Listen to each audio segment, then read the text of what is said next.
الحمد للہ رب العالمین والصلاة والسلام على آخر الانبیاء والمرسلین محمد وعلى آلہ وصحبہ وذریاتہ اجمعین، اما بعد۔ محترم حاضرین، آج کے درس میں ہم جس حدیث کی شرح کرنے جا رہے ہیں وہ حدیث حافظ ابن حجر رحمۃ اللہ علیہ کتاب البیوع کے اندر اور باب الشروط وما نہی عنہ کے تحت لائے ہیں، اور یہ حدیث میمونہ رضی اللہ تعالی عنہا ہے۔ حدیث اس طرح ہے: عن میمونۃ زوج النبی صلی اللہ علیہ وسلم ورضی عنہا ان فارة وقعت فی سمن فماتت فسئل النبی صلی اللہ علیہ وسلم فقال القوها وما حولها وکلوا، رواہ البخاری وزاد احمد والنسائی فی سمن جامد۔ عن ابی ہریرہ رضی اللہ تعالی عنہ قال قال رسول اللہ صلی اللہ علیہ وسلم اذا وقعت الفارة في السمن كان جامدا فألقوها وما حولها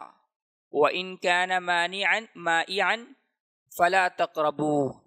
رواه أحمد وأبو داود وقد حكم عليه البخاري وأبو حاتم بالوهم۔ محترم سامعین اکرام، میں نے آپ کے سامنے جو حدیث پڑھی ہے، اس حدیث کا ترجمہ اور مفہوم یہ ہے کہ حضرت میمونہ رضی اللہ تعالی عنہا، جو کہ اللہ کے نبی صلی اللہ علیہ وسلم کی بیوی تھی، وہ کہتی ہیں کہ ان فارة وقعت فی سمن، کہ چوہا جو ہے یہ گھی میں گر گیا۔ فسئل النبی صلی اللہ علیہ وسلم، تو اللہ کے نبی صلی اللہ علیہ وسلم سے پوچھا گیا، فقال، تو آپ صلی اللہ علیہ وسلم نے کہا، القوها وما حولها، کہ چوہے کو پھینک دو، نکال کر کے اس میں سے پھینک دو، وما حولها، اور جو اس کے ارد گرد ہے، یعنی چوہا جہاں گرا ہوا ہے اور جو اس کے ارد گرد ہے اس کو پھینک دو، وکلوہ، اور اللہ کے نبی صلی اللہ علیہ وسلم نے کہا کہ اور کھا لو، یعنی اس کو استعمال میں لے آؤ۔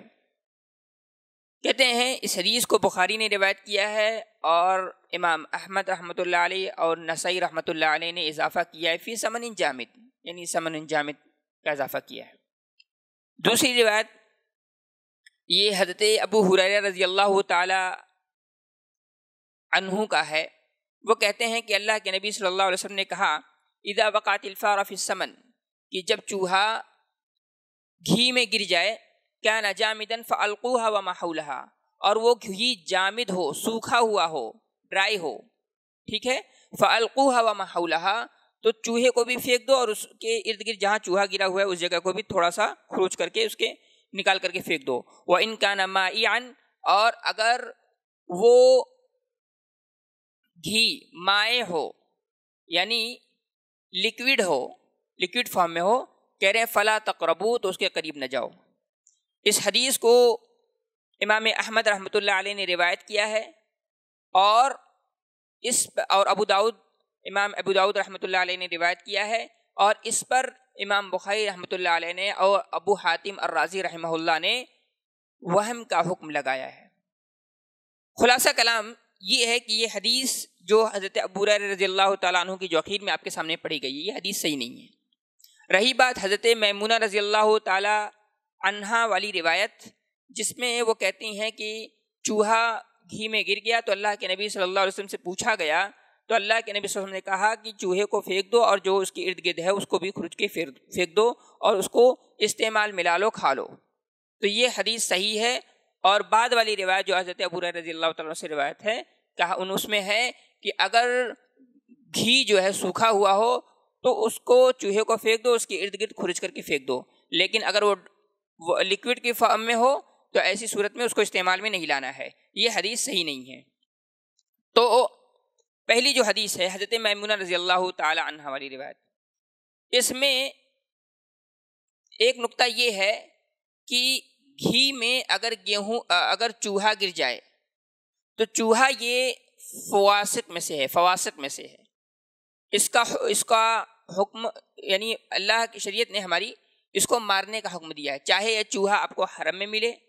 چاہے یہ چوہا آپ کو گھر میں ملے، دونوں صورتوں میں یہ فواسق ہیں اور ان کو قتل کرنے کا حکم ہے، اس لیے کہ یہ نقصان پہنچاتے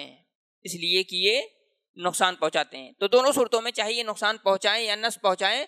دونوں صورتوں میں اجازت ہے کہ اس کو قتل کر دیا جائے، چاہے وہ حل میں پائے جائیں چاہے وہ حدود حرم کے اندر پائے جائیں۔ یہ پہلی بات ہوئی۔ اسی طریقے سے اس حدیث سے یہ پتہ چلتا ہے کہ چوہا جو ہے جو جب تک وہ زندہ ہے وہ طاہر ہے، چوہا جب تک زندہ ہے تب تک وہ طاہر ہے۔ مثال کے طور پر گھی رکھی ہوئی ہے اور گھی میں چوہا گر جائے، وہ زندہ ہو اور پھر وہ نکل جائے یا نکال دیا جائے، تو ایسی صورت میں وہ جو گھی ہے وہ گھی ناپاک نہیں ہوگا، وہ گھی حرام نہیں ہوگا، اس کا استعمال کیا جا سکتا ہے، اس کو کھایا جا سکتا ہے۔ یہ پہلی بات ہوئی۔ لیکن اگر وہ مر جائے تو ایسی صورت میں جو چوہا جو مرا ہوا ہے وہ حرام ہو جائے گا، وہ نجس ہو جائے گا، ناپاک ہو جائے گا، اور وہ یعنی اگر گھی میں گرا ہوا ہے تو گھی کے اس چوہے کو بھی نکال کے پھینک دیا جائے گا، اور جس کے ارد گرد وہ چوہا لگا ہوا ہوگا اس جگہ کو بھی خروج کر کے یا اس گھی کو بھی نکال کر کے پھینک دیا جائے گا۔ تو اب چاہے گھی وہ ہارڈ ہو یعنی سخت ہو گیا ہو، سوکھ گیا ہو، یا پھر وہ گھی لیکوڈ فارم میں ہو، دونوں صورتوں میں اس کا حکم یہی ہے۔ اس لیے کہ گھی جو ہوتا ہے نا یہ پانی کی شکل میں نہیں ہوتا ہے، جیسے پانی ہوتا ہے نا کہ کوئی چیز گر گیا تو پانی ادھر سے ادھر ہو جاتا ہے، حرکت اس کے اندر پیدا ہو جاتی ہے، جبکہ گھی جو ہوتا ہے یہ اس سے زیادہ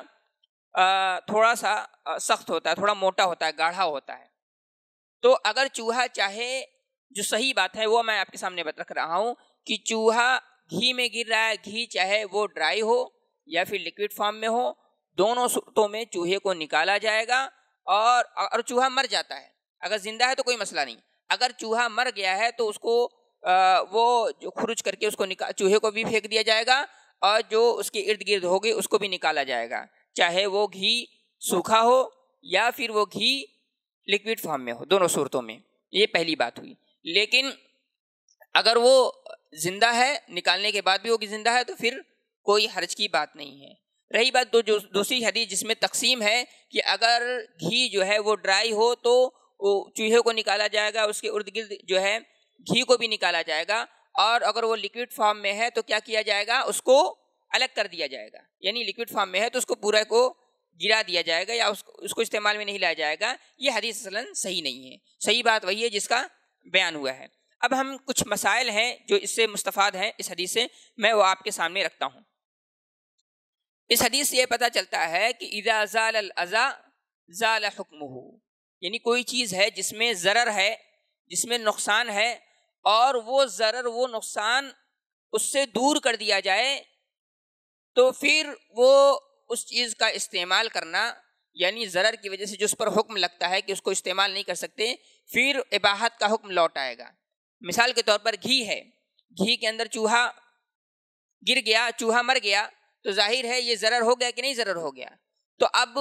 جہاں گھی گرا ہوا، جس گھی میں وہ گرا ہوا ہے، اور چاہے وہ لیکوڈ فارم میں ہو یا وہ ڈرائی ہو، دونوں صورتوں میں وہ کیا حکم دیا گیا کہ چوہے کو نکال دیا جائے، اور وہ جو ضرر لاحق ہوا ہے جہاں جہاں پر وہ چوہا گرا ہوا تھا جو اس کے ارد گرد، اس کو بھی خروج کر کے نکال دیا جائے گا۔ تو نکال دیا گیا، اب یہاں پر جو ضرر تھی وہ ختم ہو گئی، تو اس کے بعد جو گھی کا جو پہلے والا حکم تھا کہ گھی جیسے پہلے حلال تھا اس کو آپ استعمال کر سکتے ہیں، اس کو آپ بیچ سکتے ہیں، وہ حکم دوبارہ لوٹ آئے گا۔ یہ اس قاعدے کا مفہوم ہے۔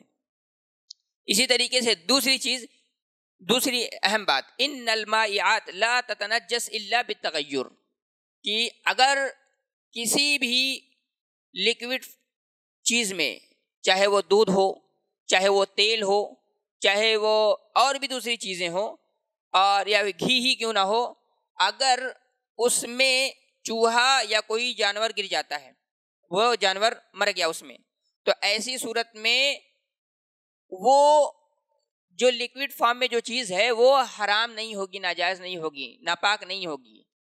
الا بالتغیر، الا یہ کہ پورے کا پورا وہ اس کا رنگ بدل جائے، یا پھر اس کا رنگ بدل جائے، یا پھر اس کا بو بدل جائے، یا پھر اس کا ذائقہ بدل جائے، یعنی ان تینوں صفات میں سے اس کے اندر جب تک کوئی صفت نہیں پیدا ہوگی تو وہ چیز پوری کی پوری ناپاک نہیں ہوگی۔ یہ دوسری بات ہوئی۔ تیسری بات میں نے اس سے پہلے ذکر کی تھی کہ ان الفارۃ نجسہ اذا کان میتۃ، کہ چوہا جب تک زندہ ہے تب تک طاہر ہے، کیونکہ وہ گھروں میں ہوتا ہے ادھر ادھر وہ ٹہلتا رہتا ہے، کبھی یہاں کبھی وہاں کبھی وہاں، لیکن اگر وہ مر جاتا ہے تو وہ نجس اور ناپاک ہو جائے گا۔ اسی طریقے سے مثال کے طور پر اگر انسان کسی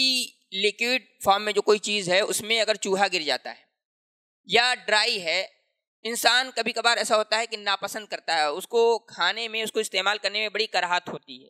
تو ایسی صورت میں اس کو اختیار ہے کہ وہ اس کو استعمال نہ کرے، اس کو اختیار ہے کہ وہ اس کو استعمال نہ کرے، لیکن وہ اس کو ضائع نہیں کرے گا، بلکہ وہ کیا کرے گا، وہ کسی دوسرے کو دے دے گا، اور اس کو یہ بتانے کی ضرورت نہیں ہے کہ اس میں کیا گرا ہوا تھا کیا گرا نہیں ہوا تھا۔ تو جو ضرر کی چیزیں ہیں اس کو دور کر کے، اور جو چیزیں خراب ہو گئی ہیں اس کی گرنے کی وجہ سے اس کو دور کر کے، وہ اگر انسان کراہت اس چیز کو ناپسند کر رہا ہے استعمال کرنے میں، اس کو حرج محسوس کر رہا ہے، طبیعت نہیں آمادہ ہو رہی ہے، تو کسی دوسرے کو دیا جا سکتا ہے۔ تو یہ اس حدیث سے مستفاد چند مسائل تھے جس کا میں نے بہت ہی اختصار کے ساتھ آپ کے سامنے رکھا ہے۔ اللہ تعالیٰ سے دعا رب العالمین ہماری اور آپ کی اصلاح فرمائے، آمین، وآخر دعوانا ان الحمد للہ رب العالمین۔